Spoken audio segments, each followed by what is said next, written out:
काट काट के किया और पूरा शिक्षक एक बार बार पोस्ट यही समझाते हैं कि सभी बच्चे अपने आप को कैसे इज्जत प्राप्त कर सके। पढ़ाई के साथ पीछा साथ घुमाई बच्चों को इज्जत भी ऊँच के मिलना घुमा दे चाहिए। पढ़ाई के साथ साथ बच्चों को इज्जत भी मिलना चाहिए। और यह इज्जत कहाँ से मिलेगा? तो ज्ञान से। अगर हम पढ़ने के लिए जाते हैं विद्यालय या ट्यूशन, तो यहाँ पर भी हमें डिसिप्लिन में रहना चाहिए, क्योंकि कभी भी नकारात्मक ऊर्जा मन में नहीं लाना चाहिए। मानसिक संतुलन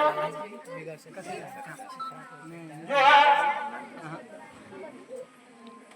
बिगड़ जाते हैं और हम गलत राह पर चल देते हैं। हमें आगे बढ़ना है तो हमें सही राह पर चलना होगा। अगर हमें आगे बढ़ना है तो हमें सही राह पर चलना होगा। हमें मंजिल हासिल करना है, क्योंकि हम जो पढ़ते हैं, बच्चों जो शिक्षा ग्रहण करते हैं, वो इसीलिए शिक्षा ग्रहण करते हैं कि उसे अपना मंजिल पाना है।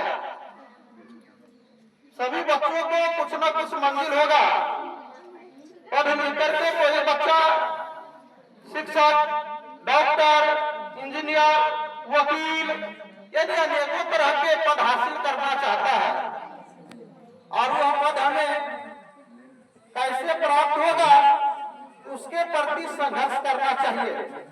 अगर हम गलत रास्ता पर रहेंगे तो हमें कभी भी अपना मंजिल हासिल नहीं होगा, क्योंकि सभी छात्र एवं छात्राओं का एक ही मकसद होना चाहिए कि हमें अपना मंजिल प्राप्त करना है। बाद बाकी दुनिया में क्या होता है नहीं होता है, गांव में क्या होता है नहीं होता है, इस पर हमें ध्यान नहीं देना है। सिर्फ हमें अपने मंजिल के ऊपर ध्यान देना है, आगे बढ़ना है। सभी अपने अपने मन में लक्ष्य बना लो और उस लक्ष्य के प्रति मेहनत करो, ताकि मेहनत सफल होगा। अगर हम काम करेंगे हमारा कोई लक्ष्य नहीं होगा, अगर हम कोई काम करते हमें लक्ष्य नहीं मालूम है तो वह काम सफल नहीं होगा। अगर हमें यहाँ से मान लो बाजार जाना है, हमें ये नहीं मालूम है कि बाजार में जाकर के हमें कौन सा वस्तु लेना है, हमें क्या लेना है नहीं लेना है, अगर हम घर पर से विचार करके नहीं चले हैं, अपना लक्ष्य नहीं बनाए हैं, तो बाजार में जाकर के घूमते रह जाएंगे, कुछ नहीं ले पाएंगे और यहाँ से खाली हाथ वापस लौट आएंगे। एग्जाम्पल में अगर किसी के मम्मी या पापा कहेगा जाओ बाजार से कुछ लेकर के आओ, और कुछ लेकर के उसका नाम नहीं बोला है, तो हम बाजार जाएंगे, हम भी नहीं पूछे और चले गए, तो यहाँ से खाली हाथ वापस आ जाएंगे, क्योंकि हमारा कोई लक्ष्य ही नहीं था। जब तक लक्ष्य नहीं होगा तब तक हमारा सपना साकार नहीं होगा। इसीलिए विद्यार्थियों को यानी छात्र एवं छात्राओं को अपना लक्ष्य अभी से बनाना है और उस लक्ष्य के प्रति मेहनत करना है। ये समझना है अभी से कि हमें करना क्या है। सबसे पहला विद्यार्थी को लक्ष्य होना चाहिए। जो सबसे पहला एग्जाम छोटा लेवल का हुआ है 10वीं का एग्जाम, तो यहाँ पर सबसे पहले हमें लक्ष्य बनाना चाहिए कि हमें यहाँ पर अच्छा से अच्छा मार्क लाना है, ताकि हमारा सपना साकार होगा। अगर 10वीं में हमारा रिजल्ट अच्छा आ गया, अब यहाँ से विद्यार्थी अपना भविष्य तलाशते हैं, अपने आप को लक्ष्य बनाते हैं हमें किधर जाना है, शिक्षक बनना है या डॉक्टर बनना है, इंजीनियर बनना है, वकील बनना है, क्या बनना है, यही से लक्ष्य हासिल होता है और उस लक्ष्य के प्रति अपना मेहनत करते हैं। और उसे अपना मंजिल प्राप्त होता है। गांव में बहुत से व्यक्ति को देखा होगा, पढ़ रहे हैं, लेकिन उसका कोई सपना नहीं है तो उसका पढ़ना बेकार हो जाता है। बहुत से ऐसे बच्चे हैं गांव घर में जो इंटर बीए कर लिया है, मैट्रिक कर लिया है, बड़े बड़े जो है डिग्री हासिल कर लिया है, लेकिन वह बाद में जाते हैं दिल्ली, पंजाब, हरियाणा, मद्रास काम करने के लिए।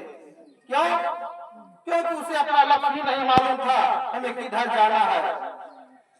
इसीलिए अपने लक्ष्य को सबसे पहले देखना है, अपना लक्ष्य बनाना है। जब तक सपना नहीं हम देखेंगे तब तक सपना साकार नहीं होगा। इसीलिए हमें पहले सपना बनाना है, सपना देखना है, यानी लक्ष्य बनाना है और उस लक्ष्य के प्रति मेहनत करना है। और उससे ज्यादा हम क्या कहेंगे? और इसके बाद जो बच्चे जो कुछ कहना चाहोगे वो यहाँ पर आकर के अपना अपना बात उसी तरीके से रख सकते हो, ताकि जो बच्चे हैं वो आपके बातों को समझे, आपके पास क्या ज्ञान है उसको जानेगा। और वह जानेगा कब? जब दो चार व्यक्ति के बीच में हम बोलेंगे, उससे हमारा ज्ञान उजागर होता है। जब हमें कभी बोलने का मौका मिलता है, अगर वहां पर हम कुछ शब्द बोलेंगे तो यहाँ पर हमारा ज्ञान का उजागर होता है। कोई देखता है तो कहता है उसके ज्ञान, उसे ज्ञान है। अगर हम कहीं बोलेंगे नहीं तो हमारे ज्ञान को कोई मतलब ही नहीं है। इसीलिए बड़े भाग्य से मिलता है दो व्यक्ति के बीच बोलने का मौका। गांव घर में तो सब बोल लेता है, गांव घर में सब बोल लेता है, लेकिन जहां पर तर्क के साथ बोलना चाहिए यहाँ पर सब नहीं बोल पाता है। जिसके पास ज्ञान है वही आकर के अपने मंच पर बोलता है। इसीलिए जो बच्चे जो कुछ बोलना चाहोगे यहाँ पर आकर के अपना दो शब्द रख सकते हो, या जो सॉन्ग बोलेगा यानी गाएगा वो यहाँ पर आकर के गा सकते हो।